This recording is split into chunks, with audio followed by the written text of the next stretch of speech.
চিন্তা করে দেখো মানুষ কেন গরিব হয়, কর্ম দোষে দোষী হইয়া ডাকে দোষী বানায়। চিন্তা করে দেখো মানুষ কেন গরিব হয়। আসসালামু আলাইকুম।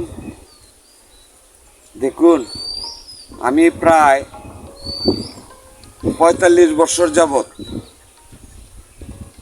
এই কাজে সংযুক্ত এবং এই পাঠ কবিতা গেয়ে গেয়ে বাজারে বিক্রি করতাম। তখন মানুষ কিন্তু তখন টেপ রেকর্ডার ছিল, টেপ রেকর্ডার দেয়া রেকর্ড করে নিয়ে যেত, এগুলো মানুষে শুনতো। মানুষ এটার প্রতি খুব আগ্রহ ছিল, অনেক মানুষে কিন্তু আমরা উস্তাদ এবং শায়ের দুইজনে গাইতাম বাজারে গিয়া। হাজার হাজার মানুষ ঘন্টার পর ঘন্টা বসে বসে এই পাঠ কবিতা শুনত। কিন্তু এখন ঘরে ঘরে পকেটে পকেটে মোবাইল হওয়াতে এখন আমাদের এই গান, এই পাঠ কবিতা এখন আর কেউ শুনে না। তো আমি বলবো, প্রায় ৪৫ বছর চিল্লাচিল্লি করে আমার জীবিকা রক্ষা করতাম। এখন বিক্রি হয় না, নিজের যান চলাটাও খুব কঠিন হয়ে যায়।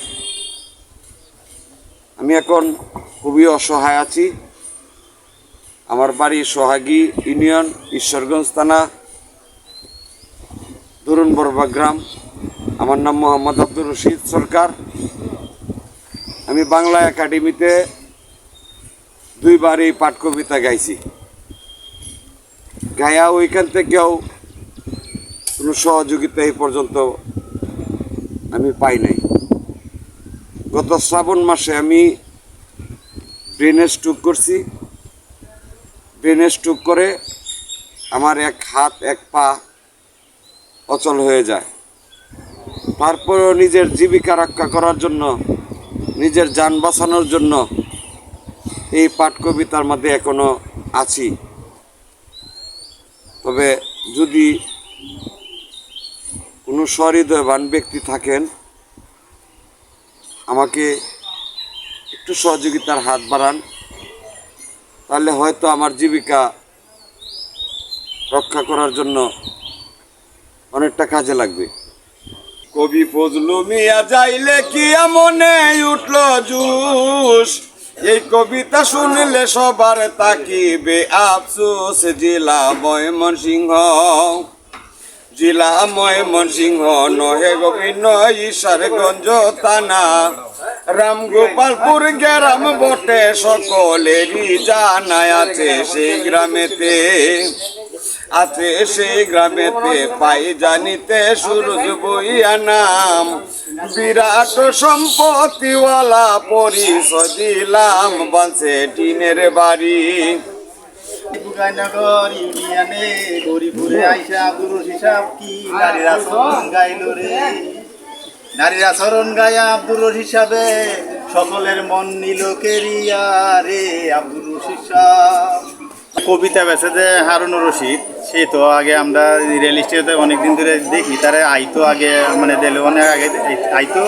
যখন 1 টাকা 2 টাকা কবিতা বেচতো, সেই 1 টাকা 2 টাকা কবিতা থেকে সে বেঁচে গেছে, বেচতো। এখন তো আগে যেই প্রচলিত রেল স্টেশনের মানুষ ট্রেন টুন আইতো যাইতো, আসার পরে দেয়া কবিতাগুলো কিনে নিত, মানুষের চলাচলের মধ্যে পেপারের মতো পড়তো, রস লাগায় তারা এবং গাইতো যে এই নারীর আচরণ যে কবিতাটা আছে। কিন্তু এখন এইগুলো এই নারীর আচরণ এই না তাকাতে আর দেখালো কি মিষ্টি এনো, মানে দেখালো তার কবিতা এখন আর সে আসেও না। আজকে অনেকদিন পরে তারে আবার দেখলাম, সেই হারুনুর রশিদ আবার ঘুরে ঘুরে আসলো, মানে আইসা তাই ভালোই লাগছে।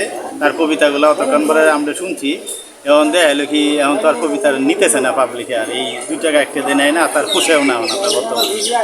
আজকে এই আব্দুর রশিদ ভাইয়ের কাছ থেকে অনেক কবিতা আবৃত্তি শুনলাম এবং কবিতা আবৃত্তির যে পাঠ গানগুলো শুনলাম, ওইগুলি আমাদের অতীত সংস্কৃতি,